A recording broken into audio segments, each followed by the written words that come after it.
Okay, great. Let's do it. So, hi, Calvin. Thank you for your time. Let us get started. Lululemon's share price fell roughly 40% in 2024. North American same-store sales turned negative for the first time. Is the premium positioning that built this company now the thing that's killing it? I'd push back on that framing. First off, it's really nice to meet you, Maya. My name is Calvin McDonald. I'm the CEO of Lululemon Athletica, and today we're discussing the new men's line. Yeah, I'm just really excited to join you on call today. Just going to push back on that framing a little bit. Premium positioning isn't our problem. Execution drift is kind of what we're dealing with here.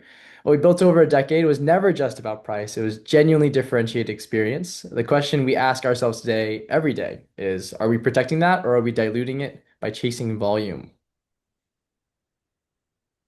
But isn't that exactly the trap? You've pushed into menswear, footwear, international markets all at the same time. Isn't that classic stuck in the middle strategy?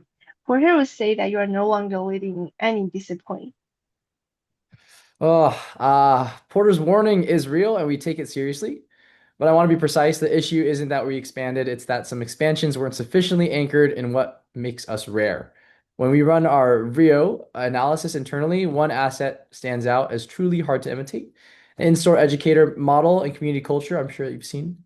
Jory, Gymshark, Aloe, they can copy the fabric, they can copy the aesthetic, they cannot replace at scale what happens inside our stores. Okay, let's test that. Competitors are replicating the product. Rory is selling comparable pens at $88 versus your $128. Aloe is capturing the same aspirational customer. If they've matched the product, what exactly is your mode? The moat is the operating model itself. Our Luon fabric still carries a performance edge. I'll acknowledge that gap is narrowing with our competitors, but the deeper advantage is what we call the product community integration. When an educator in one of our stores teaches you how to move in the garment, tests it with you, personalizes the fit, that's not a product feature. That's a value creation mechanism embedded in how we hire, train, and design store experiences. It took 15 years to build, and it can't be bought or copied quickly. That is precisely why the Rio framework identifies as a source of sustained competitive advantage. Okay, so your own analysis suggests Lululemon is currently stuck between two identities. You were once a product leadership company. Now that's decline. Your customer intimacy advantage is being stretched thin by rapid store growth. How do you reconcile that? That's the most honest tension we face, and I won't pretend otherwise. The value discipline model just prescribes leading in one discipline while keeping threshold performance in the other two. Historically, we tried to lead in both product leadership and customer intimacy simultaneously. That worked at 300 stores, at 700 plus globally. You cannot maintain educator depth at the same quality without deliberate structural commitment. So we're making a clear choice. Intimacy is the primary discipline.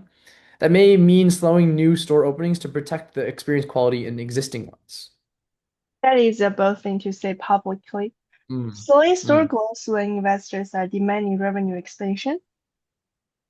It's a strategically defensible position. What we cannot afford is to compete on operational efficiency. We will lose that fight to Nike and Adidas. Supply chain machines with global scale, we simply can't match right now. Our willingness to pay gap, commanding $128 for leggings competitors sell for $40, only holds if customers believe the experience is irreplaceable. The moment that belief erodes, the premium collapses entirely. Depth over breadth. So this is the trade-off we are making, yeah, to provide value. What about the menswear push specifically? It scored low on rarity in your own video. Is it a distraction? Menswear is not where our sustained advantage lives yet. I'll be direct about that. We pursued it faster than our differentiation infrastructure could support.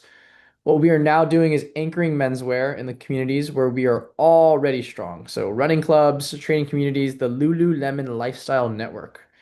If we extend the educator model into menswear, it becomes defensible. If it's just another men's activewear line on a rack, we lose. So that distinction about lifestyle drives every decision we're making in that category right now. Okay, final question, and I want a clear answer. Defend Mm. premium and risk stagnation or grow aggressively and risk diluting the brand. What is Lululemon's choice? It's a false binary, but I understand why you're pressing it. Our choice is this. We compete on customer intimacy as the primary discipline, with product leadership as a reinforcing pillar, not the other way around.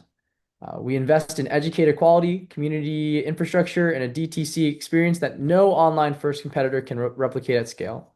We do not chase menswear volume for its own sake. We do not open stores faster than we can staff them with people who live this brand. Growth will come, but it has to come from deepening the moat, not widening it. So that is the position we're defending, and the Vrio evidence backs it up. Okay, thank you so much, Calvin. It's nice to speak to you, Sue. Thank you, Maya. It was wonderful talking with you as well. Thank you.